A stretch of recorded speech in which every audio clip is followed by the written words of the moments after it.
예, 안녕하십니까. 원큐입니다. 번개 맞고 군주 후보자는 완결을 냈고 새로운 작품을 쓰려고 생각을 하고 있는데요. 그 전에 명작을 분석해서 이 작품과 내 작품의 기본 플롯을 어느 정도 좀 비슷하게 할 수 있으면은 표절을 하라는 얘기가 아니라 비슷한 패턴으로 갈 수 있다면은 그것도 나쁘지 않다고 생각을 해서 유명한 작품이죠. 달빛 조각사를 재밌게 읽었었는데 그 작품에 대해서 분석을 하는 시간을 가지려고 합니다. 다 써놨습니다. 일단은 1화부터 10화까지만 써놨는데 1화의 내용은 주인공의 가족사, 가난함, 그 다음에 경매, 고구마 요소는 가난하다는 거고, 다음 화를 기대하게 만들 수 있는 거는 경매 가격이 상승한다라는 내용이죠. 그 기대감으로 인해서 1화가 2화로 넘어갈 수 있게끔 할 수 있는 겁니다. 그래서 2화로 넘어오면은 경매에 관련된 내용이 계속 나오는 거죠. 처음부터 점점 고조되는 상태고, 개인이 참여했다가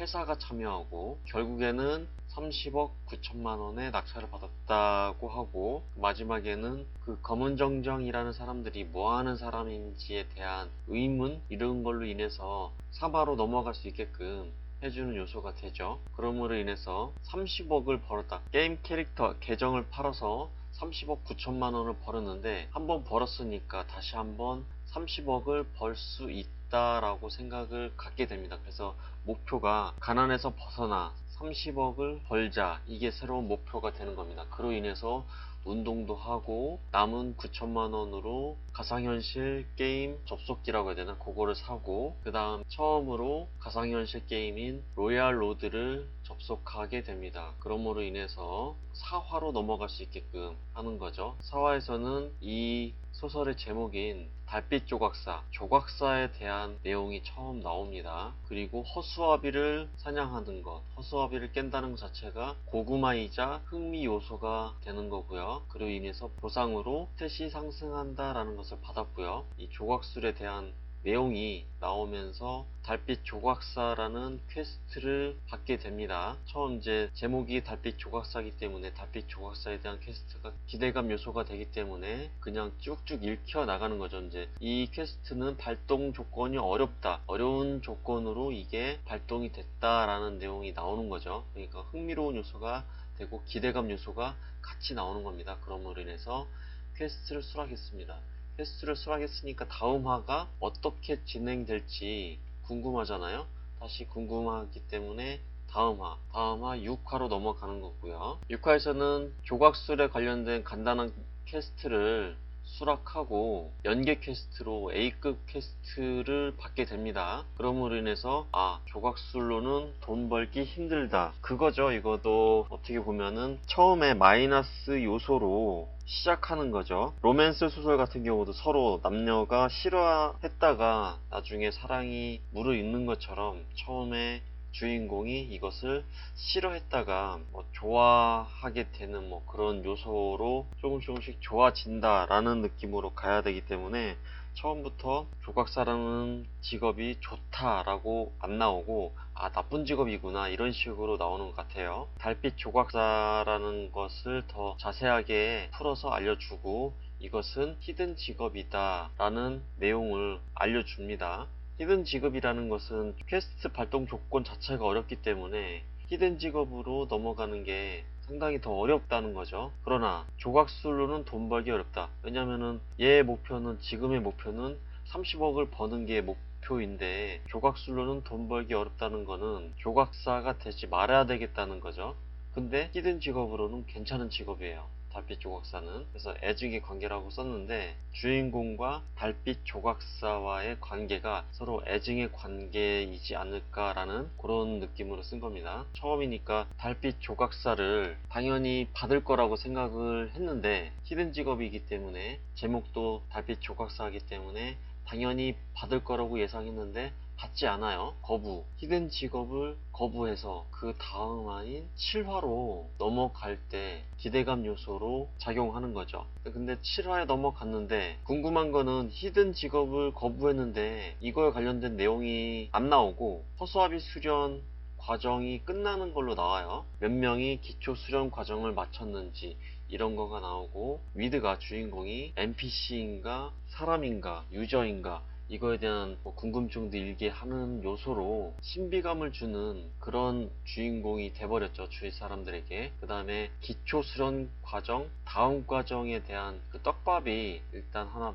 뿌려지는 거고요. 보상으로는 검을 받는 거고, 거기에서 이제 바로 또 퀘스트로 리트바르 동굴 퀘스트가 떡밥으로 나오면서 끝나는데, 8화가 동굴 관련된 내용이 나오겠구나 라고 생각했는데 퀘스트를 거부하고 지혜의 별을 찾아라, 그런 내용으로 예상했던 내용하고 전혀 다른 내용으로 8화는 채워져 있습니다. 검 상태 이런 것도 상태 정보 확인도 하고, 그 다음에 이제 파티에 참여하는데 조연들 나오는 거죠. 이제 파티에 참여한다는 내용으로 9화로 넘어가는 거죠. 그런데 바로 파티 참여에 대한 내용이 나오는 게 아니고, 검술 스승인 안도현 관장 관련된 내용이 나오고, 그 다음에 파티에 참여하고 크리티컬 치명적인 공격이 들어가는 내용, 이런 내용이 나오는 겁니다. 사냥을 하는 내용이 나오면서 10화의 내용으로 또 내려가는 거고, 늑대를 공격함으로 인해서 지금 주인공이, 그러니까 위드의 스탯이 너무 높다, 많이 높다라는 걸 스스로가 깨닫는 발단이 되고요. 동료들이 나대나대 해주는,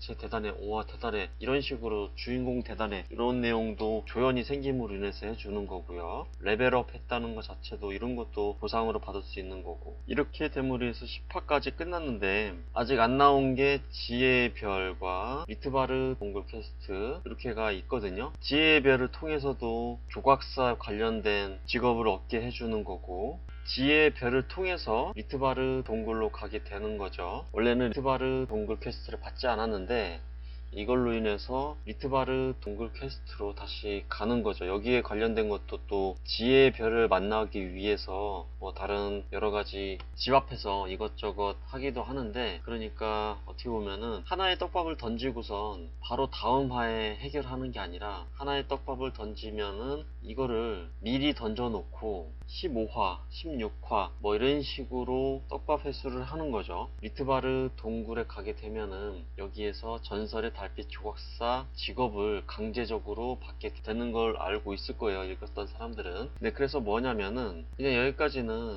그냥 무난하게 내용이 진행되는데, 조각술 나오면서부터는 전설의 달빛 조각사 나오고, 직업을 거부하고, 리트바르 동굴 이야기가 나오고, 지혜의 별을 찾아라 라는 내용도 나오고, 미리 떡밥을 던져놓고 나중에 회수를 하는 그런 내용으로 들어가고 있거든요. 그러니까 미리 지금 1, 2, 3화 같은 경우는 그 순차적으로 쭉 이어지거든요. 계속 7화부터는 떡밥을 하나씩 던져주면서 리트바르 동굴 나오고, 그 다음에는 파티 참여해서 사냥하는 장면이 나왔다가 다시 지혜의 별을 찾으러 가고, 지혜의 별을 만난 다음에 다시 예전에 만났던 리트바르 동굴 퀘스트를 다시 받게 되고, 물론 처음 받았던 퀘스트하고 조금 다르게 이런 식으로 떡밥을 한 화에서, 전화에서 떡밥을 뿌리고 다음 화에서 해소하고, 이런 식의 진행이 아니라 3화, 5화 그 전화에 미리 하나씩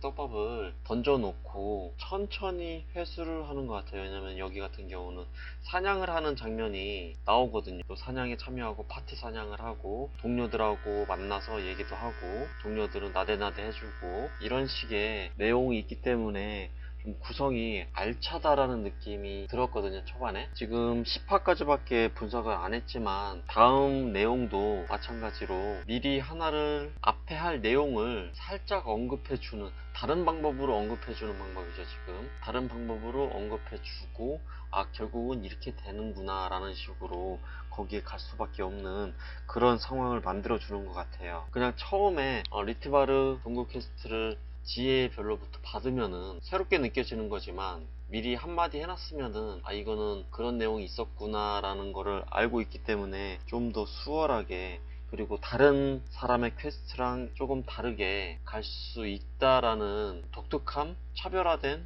그런 게 있는 것 같습니다. 1화부터 10화까지 초반화 수에 대한 달빛 조각사의 분석인데, 저 나름대로의 분석이지만 내용을 제 작품을 쓸 때도 적용한다고 하면은 충분히 좋은 작품이 나오지 않을까 생각을 해서 분석을 해봤습니다. 자, 이상입니다.